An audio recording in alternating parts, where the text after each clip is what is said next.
Hello दोस्तों मेरा नाम अंकित सिंह और आज आपके साथ मैं डिस्कस करने वाला हूँ ventral aspect of brain stem. ठीक है, तो इसके अंदर कौन कौन से लोकेशन, कौन से स्ट्रक्चर होते हैं, कौन से कहाँ से निकलती है, सारी बातें इस वीडियो के अंदर डिस्कस करने वाला है एक डायग्राम की हेल्प से। तो सबसे पहले हम पार्ट देख लेते हैं। तो आपका देखिए, ये वाले जो है, ये इसके ऊपर वाला पार्ट है मिड ब्रेन के नीचे आता है आपका ये वाला पोन्स, और पोन्स ये वाली लाइन है, इसके नीचे आपका मेडुला ओब्लंगेटा। तो इसके पहले हम पार्ट देखते हैं मेडुला के।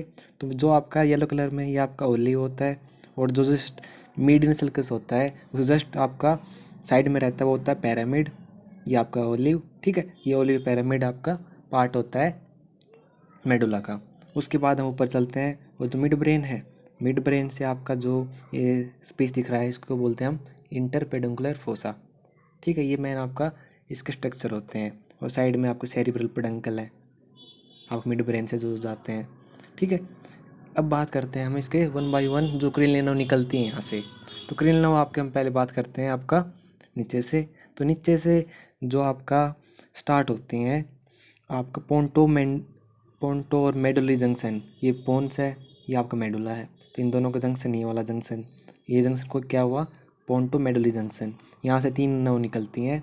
एक निकलती है आपका 6th 7th और 8th। जो 6th होती है वो आपका जो पोंटो पैरामिड जंक्शन होता है वहाँ से निकलती है। 7th आपका जो पोंटो ओलिव जंक्शन होता है वहाँ से निकलती है। ठीक है, और 8th नौ भी आपका इसके जस्ट लेटरली से आपका 8th निकलती है। तो 3 नौ हो गई जो आपका पोंटो मेडुलरी जंक्शन से निकलती है। उसके बाद उसके ऊपर आती है पोन्स रीजन के अंदर ही एक नव निकलती है, फिफ्थ मतलब ट्राइजेमिनल।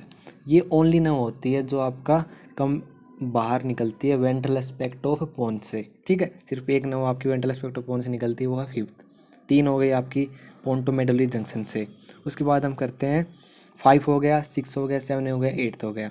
9th की बात करते हैं।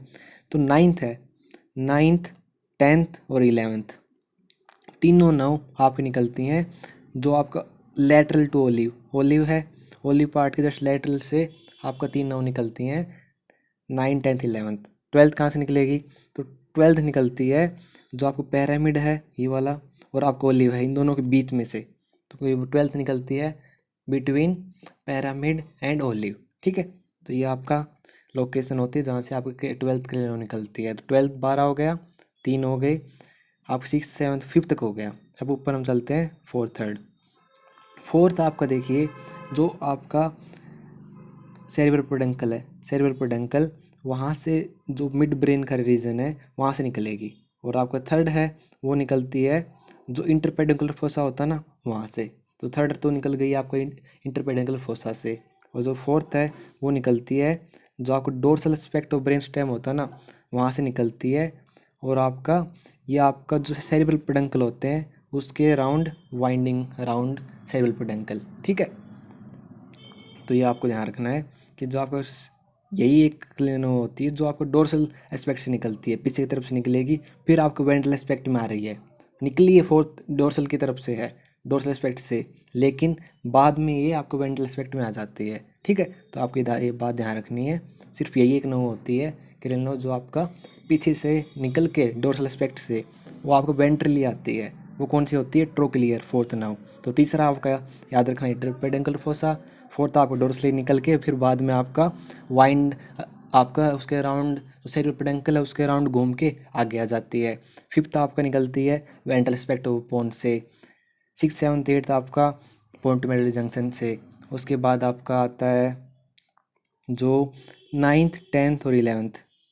9th 10th आपका 11th आपको निकलती है लेटरल टू ओलिव, और आपका 12th आएगी in between pyramid and olive. ठीक है, सारी नौ आपकी लगभग निकल रही है वेंट्रल एस्पेक्ट से एक्सेप्ट 1 4th, वो आपको डोर्सल एस्पेक्ट से निकलेगी। जब हम नेक्स्ट पार्ट के अंदर इसे डोर्सल एस्पेक्ट पढ़ेंगे ना वेंट्रल ब्रेन स्टेम का, तो वहाँ से आपको डायग्राम से भी बहुत क्लियर हो जाएगा कि कैसे आपका इसका निकलता है।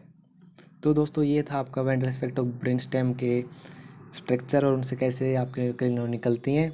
तो इस वीडियो से आपको अच्छा आइडिया लगा है, आपकी हेल्प हुई है, तो वीडियो को लाइक और चैनल को सब्सक्राइब जरूर कीजिएगा जिसका आपको आने वाली वीडियो को पता चल जाए। तो देखने के लिए धन्यवाद, बाय।